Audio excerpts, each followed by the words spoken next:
الفاتحة. بسم الله الرحمن الرحيم.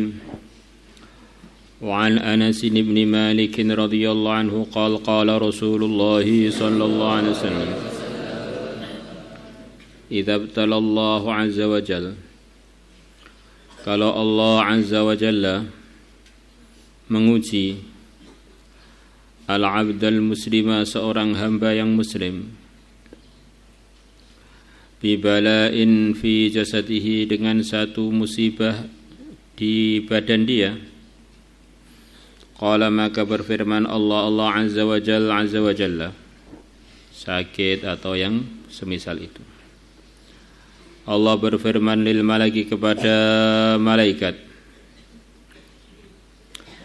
uktub, tulislah olehmu lahu, untuk hamba yang sakit tadi, hamba yang diuji di jasadnya, tulislah salihah amalihi, amalan-amalan baik dia, alladzi kana ya'malu, yang dulunya dia mengamalkannya sebelum sakit. Kalau keburukannya tidak suruh nulis, tapi kebaikannya suruh nulis. Maka ini nikmat Allah kepada orang-orang yang beriman. Wa in syafahu ghasalahu wa tahharah. Wa in syafahu, dan kalau Allah menyembuhkan hamba tadi, ghasalahu, maka Allah mencucinya dari dosa-dosanya, wa tahharahu, dan Allah membersihkannya, wa in qabadahu, dan kalau Allah mengambilnya, mematikannya, ghafara lahu, maka Allah akan mengampuninya, wa rahimahu, dan Allah akan menyayanginya. Rawahu Ahmad wa rijaluhu thiqat. Kesimpulannya, ini adalah sekelumit, secuil, seujung kuku dari anugerah-anugerah yang Allah akan berikan kepada hamba-hambanya yang beriman. Maka orang itu kalau sudah beriman tuh, Masya Allah, anugerah Allah kepada dia ini tidak ada habis-habisnya. Maka tidak ada perkara yang harus kita bawa 24 jam, yang lebih penting melebihi iman. Karena kalau orang itu masih membawa iman, kapanpun wafat mesti surga akhirnya. Tapi semua kebaikan sepertinya kalau tidak disertai iman itu tidak tercatat di sisi Allah. Karena dia mengerjakan itu semuanya bukan karena iman dia, ya sekedar karena suasana, keadaan, atau dorongan perasaan, enggak ada nilainya. Maka dia tidak berhak untuk meminta anugerah-anugerah Allah, wong dia tidak beriman kepada Allah. Maka rukun iman yang 6 itu iman kepada Allah, para malaikat Allah, para utusan Allah, kitabullah, iman kepada hari kiamat, iman kepada takdir. Ini harus kita bawa 24 jam. Supaya anugerah-anugerah yang Allah janjikan lewat nabinya atau langsung dalam firman-Nya, dalam Qur'an-Nya, kita dapatkan. Inilah yang namanya akidah. Asas di dalam beragama itu pertama kali adalah keyakinan. Maka tidak ada nabi pun kecuali ngajaknya pertama kali kepada keyakinan, meluruskan keyakinan. Islam tiang pokoknya ada 5. Pertama kali iman kepada Allah dan kepada Rasulullah. Baru kemudian amal, sholat, zakat, puasa, haji. Karena semua kebaikan tanpa iman adalah bukan kebaikan. Kita hari-hari mudzakarah 6 sifat sahabat yang mulia. Pertama kali iman. Selepas iman baru ada yang lain-lain. Baru ada sholat, ilmu ma'adzikir, dan seterusnya.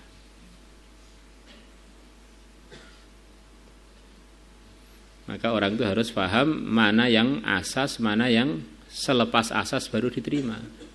Yang asas adalah urusan iman. Yang dalam penjabarannya dalam pelajaran kita, akidah 50 itu harus benar-benar difahami dan diyakini. Sifat wajib bagi Allah berapa? 20. Kemudian sifat mustahil bagi Allah 20. Akhirnya 40. Sifat jaiz bagi Allah 1. Fi'lu kulli mumkinin. Kemudian sifat wajib untuk Rasul berapa? 4. Akhirnya berapa? 49. 45. Sifat mustahilnya berapa? 4. 49. Sifat mustahilnya berapa? 1. Pas akidah 50. Ya Allah.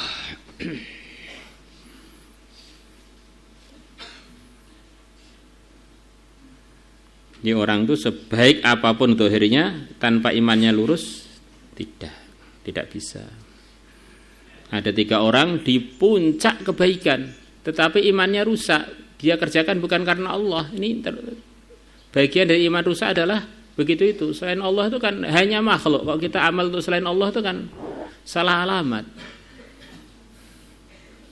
Satu orang yang korban sampai habis-habisan, hartanya habis-habisan, habis beneran. Satu orang yang berjuang sampai mati dalam perjuangan. Satu orang yang ahli ilmu sampai dia jadi masyhur dalam urusan keilmuannya. Di 3-tiganya ini bukan karena Allah, imannya enggak benar. 3-tiganya dipersilahkan masuk neraka. Maka kalau orang itu maksudnya amal, hidup itu maksudnya amal, masuk neraka. Maksud hidup itu adalah ridhonya Allah. Ridhonya Allah dalam iman disempurnakan dengan amal. Kita beramal itu karena di dalam amal ada ridhonya Allah. Kalau orang buat amal ternyata enggak diridhoi Allah, ya itu bukan maksud. Ada amalan-amalan yang zahirnya baik, tapi dilaksanakannya tidak sesuai prosedur, sebagaimana cerita 3 orang tadi. Akhirnya tidak mendatangkan ridhonya Allah, malah mendatangkan murkanya Allah. Wa kharraja Ibnu Abi Dunya wa Tabarani bi isnadihi ma'an Ibnu Mas'ud radhiyallahu anhu qala Rasulullah sallallahu alaihi wasallam ajabun lil mu'mini, menakjubkan bagi orang yang beriman. Maksudnya beliau heran atau takjub kepada keadaan orang yang beriman. Wa jaza'ihi, dan mengeluh dia minas saqami, dari sakit. Saya heran orang iman itu kok sakit kok ngeluh. Kenapa? Walau kana ya'lamu, andaikan adanya orang beriman tadi mengetahui ma perkara lahu yang akan dia dapatkan fis saqami, di dalam sakit, ahabba ayyakuna fil madi, ahabba maka dia akan menyukai, bukan ahabba tafdhil, ini ahabba fi'il madi, ahabba yuhibbu, ahabba maka dia akan mencintai, ayyakuna saqiman, untuk dia sakit, ad-dahra, sepanjang tahun atau sepanjang masa, sakit merontokkan dosa, sakit meningkatkan pahala, sakit memakbulkan doa, dan masih banyak lagi. Di sebagai nasihat kemarin, jangan cari masalah. Kita ini enggak sakit aja, rajin aja enggak, apalagi sakit.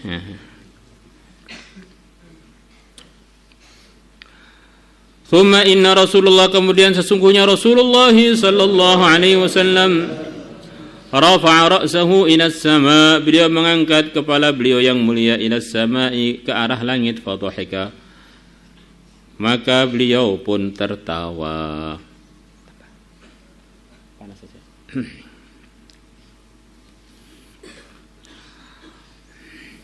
Faqila, ma, dikatakan, ya Rasulullah, wahai Rasulullah SAW, mimma. Jadi kalau mimma mimnya itu enggak ada alifnya, berarti ini mimnya itu alifnya alif istifham. Amma yatasaalun. Kalau mimnya artinya ladzi atau artinya masdariyah tetap panjang. Kok ini pendek berarti mimnya ini mim istifham, huruf istifham yang dimasuki huruf jar, langsung alifnya dihilangkan dalam penulisan untuk membedakan dengan mim-mim yang selain mim yang istifham.